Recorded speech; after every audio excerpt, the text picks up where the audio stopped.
Assalamualaikum warahmatullahi wabarakatuh. Waalaikumsalam warahmatullahi wabarakatuh. Salam sejahtera bagi kita semua. Salam sehat SRD. Selamat datang di Puskesmas SRD, Podcast Kesehatan Masyarakat Saradan. Bagaimana kabarnya hari ini kawan-kawan semua? Semoga dalam keadaan sehat selalu ya. Perkenalkan, saya Dr. Udayana sebagai host pada podcast kali ini. Ini adalah program podcast perdana kita sebagai media informasi kesehatan masyarakat yang terkini dan terbaru. Pada sesi ini, kita akan mengangkat tema yang lagi viral atau lagi hits, yaitu tentang penyakit mulut dan kuku pada hewan ternak. Dikabarkan berita terkait penyakit mulut dan kuku atau lebih dikenal dengan PMK ini sudah mulai mewabah di sekitar lingkungan Kabupaten Madiun. Ditemukan di beberapa sapi milik warga mempunyai gejala seperti kulit melepuh di mulut, kuku, bahkan hingga puting susunya yang dicurigai ini adalah gejala dari PMK. Tentunya hal ini meningkatkan kekhawatiran pada warga yang memiliki hewan ternak dan masyarakat sekitar yang ada di lingkungan tersebut. Oleh karena itu, mari kita simak dulu sekilas info tentang penyakit ini sebelum pembahasan lebih lanjut.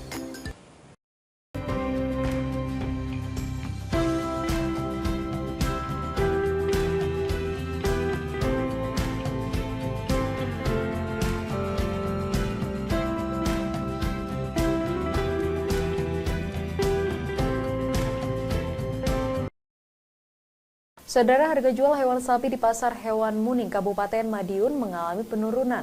Kondisi itu terjadi sebagai imbas mewabahnya penyakit mulut dan kuku pada sapi di sejumlah daerah. Para penjual sapi di Pasar Hewan Muning, Kabupaten Madiun kini resah. Hal itu terjadi setelah harga jual sapi terus mengalami penurunan seiring mewabahnya penyakit kuku dan mulut.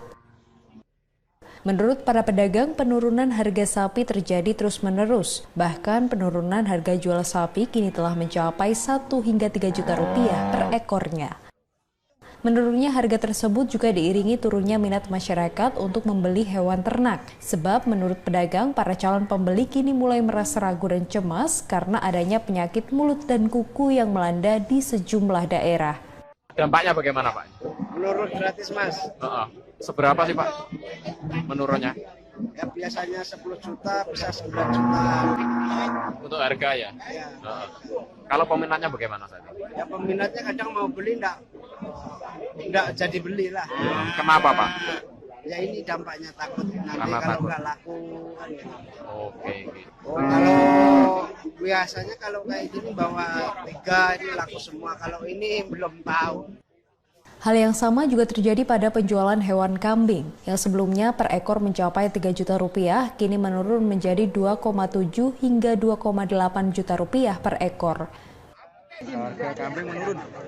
Berapa? Dari sebelumnya berapa? Ya paling 200-an. Sebelumnya berapa harganya kalau 1 ekor? 1 ekor gini kalau yang kemarin 3 juta, ini kurang.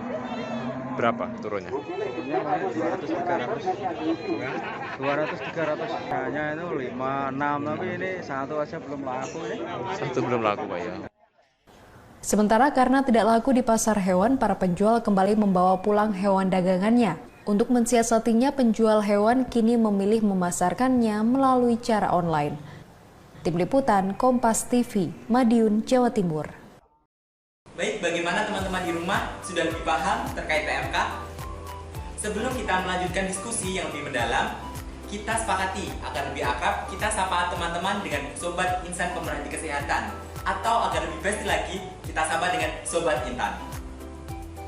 Oke Sobat Intan, sebelum kita lanjutkan, jangan lupa ya, share, komen, and subscribe channel YouTube ini agar kita lebih bersemangat membuat konten-konten kesehatan selanjutnya. Tanpa berlama-lama lagi, akan saya panggilkan narasumber kita pada podcast kali ini, yaitu salah satu dokter di Puskesmas Saradan, Dr. Deka Permadi. Kepada Dr. Deka Permadi, dipersilakan dokter. Terima kasih.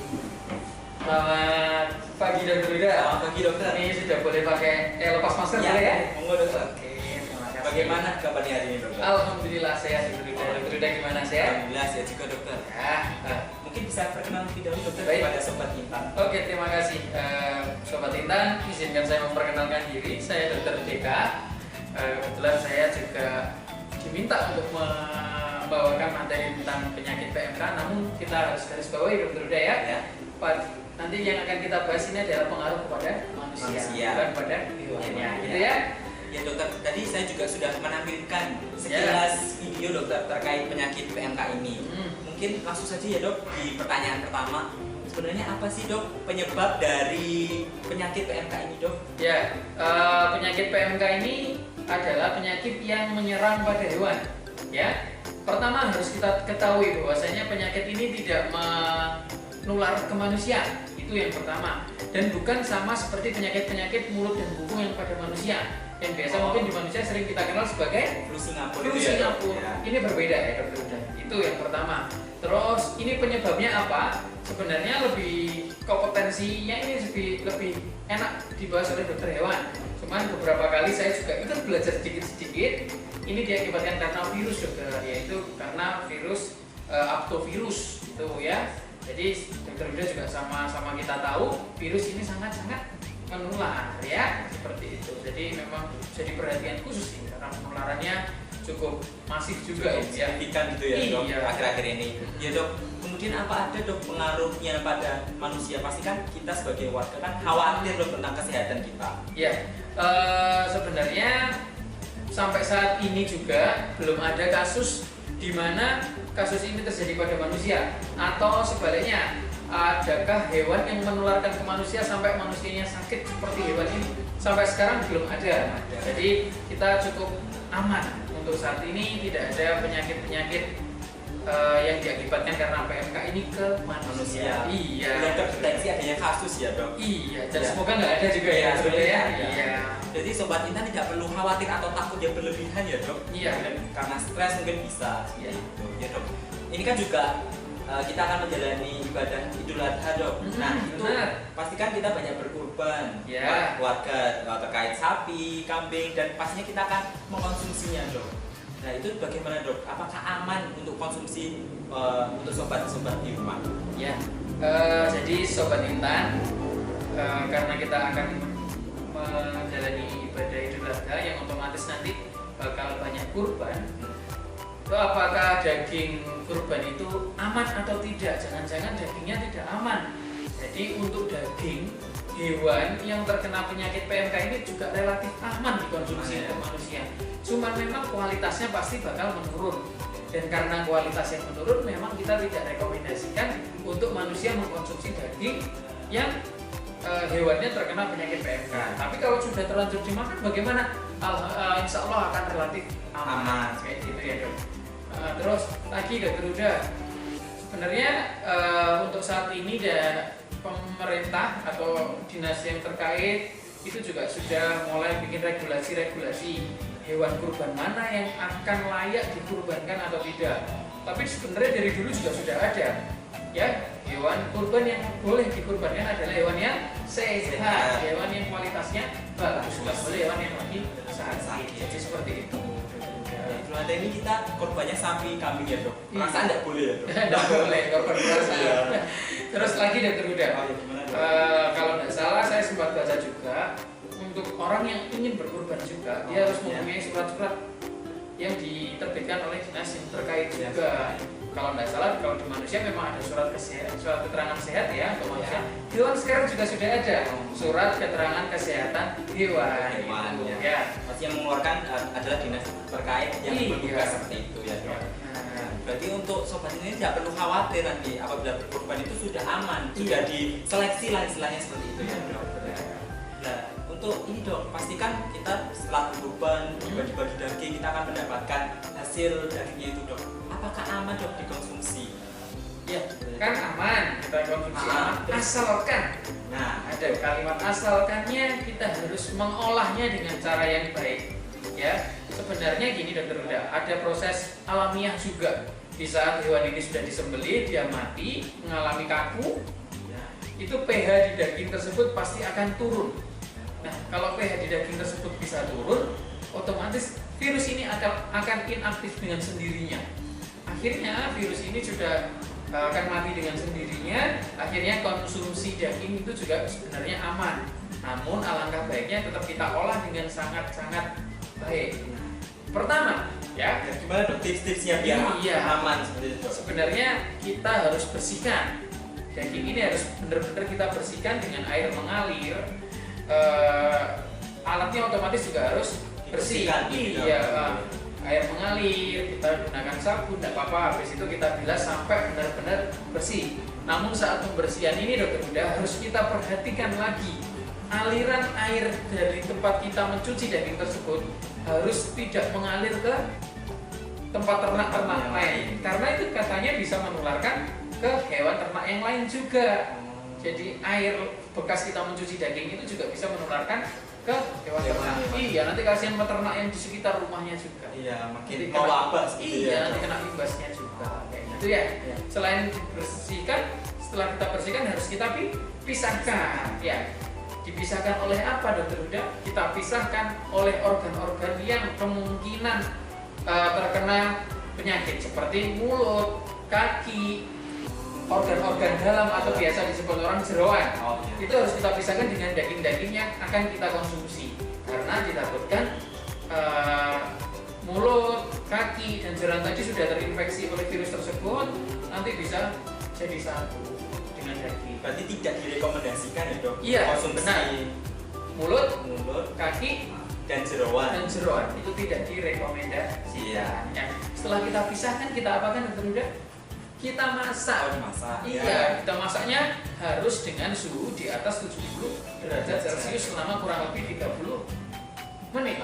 Jadi nanti kalau suhunya sudah mencapai 70 derajat selama 30 menit, itu daging insya Allah sudah relatif aman untuk dikonsumsi. Seperti itu dokter.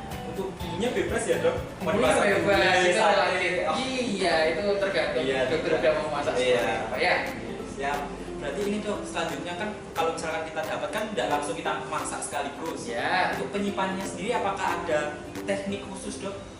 Ya, untuk penyimpanannya tersendiri dokter Huda, sebaiknya kita simpan pada kulkas, lemari es, karena kita butuhkan suhu kurang dari 4 derajat Celcius untuk menyimpan daging ini agar kualitasnya baik dan bisa juga membunuh kuman kalau suhunya di bawah 4 derajat Celcius. Ya, seberapa lama? Ya kurang lebih 2 jam lah dokter Huda. 2 jam itu sudah baik. Ya. Tuh, Misalkan kulkasnya kulkas 2 pintu itu perlu nggak dok? Nggak perlu ya. Terus Iya. nggak boleh juga pakai kulkas satu tangga. Oh iya. Nanti menemukan Iya, harus dicatat ya sobat Iya. kita. Kayak gitu ya. Ya, untuk itu dok, kemudian penyimpanan itu apakah harus dipotong-potong atau kita boleh masukkan langsung semuanya atau seperti apa dok? Boleh, tergantung besar kecilnya kulkas saja. Oh, Ya lebih baik memang karena mungkin bebunya biar maksimal, daging juga nggak boleh terlalu besar.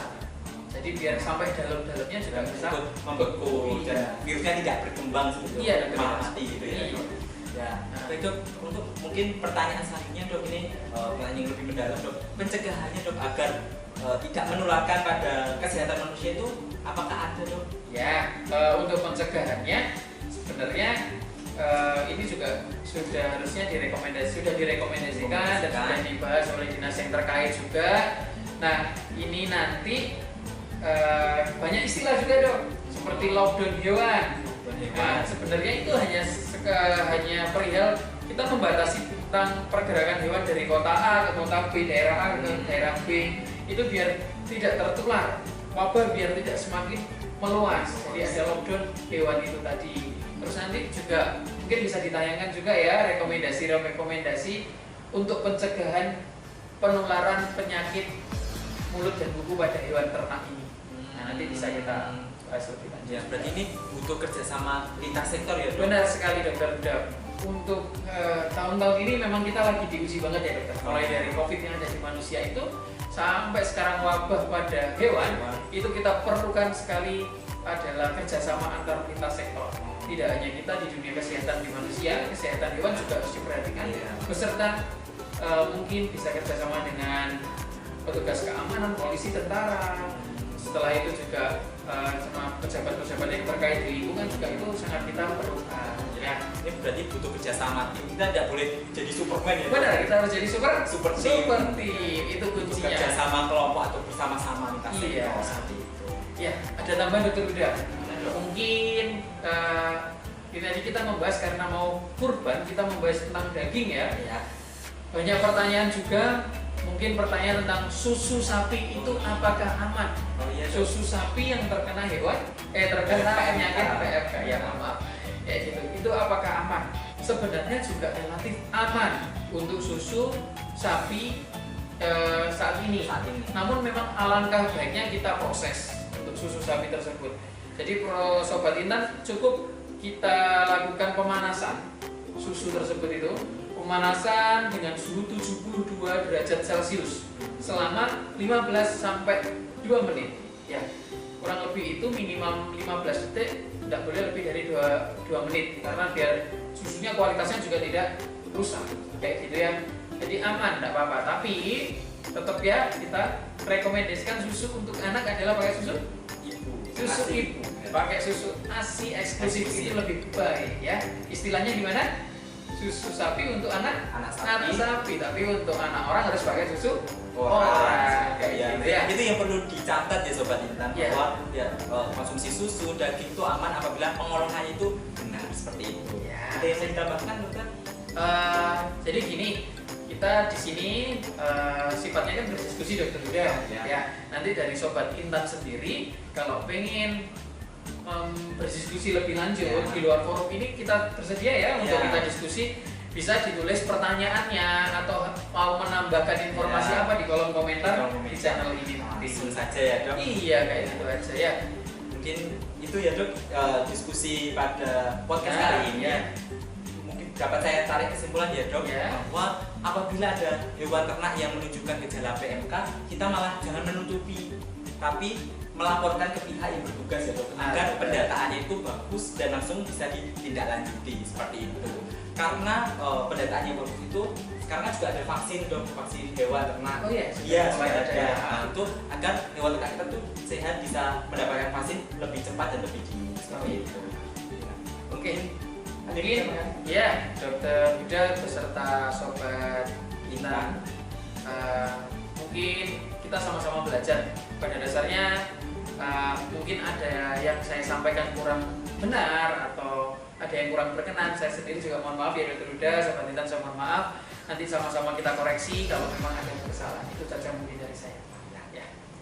Baik Sobat Intan, tidak terasa diskusinya sudah sangat hampir menyeluruh ya, Dok. Menarik sekali. Menarik ya diskusi pada podcast kali ini. Ya, sudah disampaikan Dokter Deka tadi, apabila ada pertanyaan lebih lanjut bisa disampaikan di kolom komentar channel YouTube Iya. kita. Kemudian juga bisa teman-teman Sobat Intan membantu untuk like, subscribe, dan share info-info yang bermanfaat ini agar kami semakin bersemangat membuat konten-konten selanjutnya. Ya, demikian podcast pada hari ini. Terima kasih atas waktunya. Mohon maaf apabila ada salah-salah kata saya sebagai host. Semoga konten kali ini bermanfaat dan sampai jumpa di podcast selanjutnya. Wassalamualaikum warahmatullahi wabarakatuh. Salam sehat SRD. Terima kasih.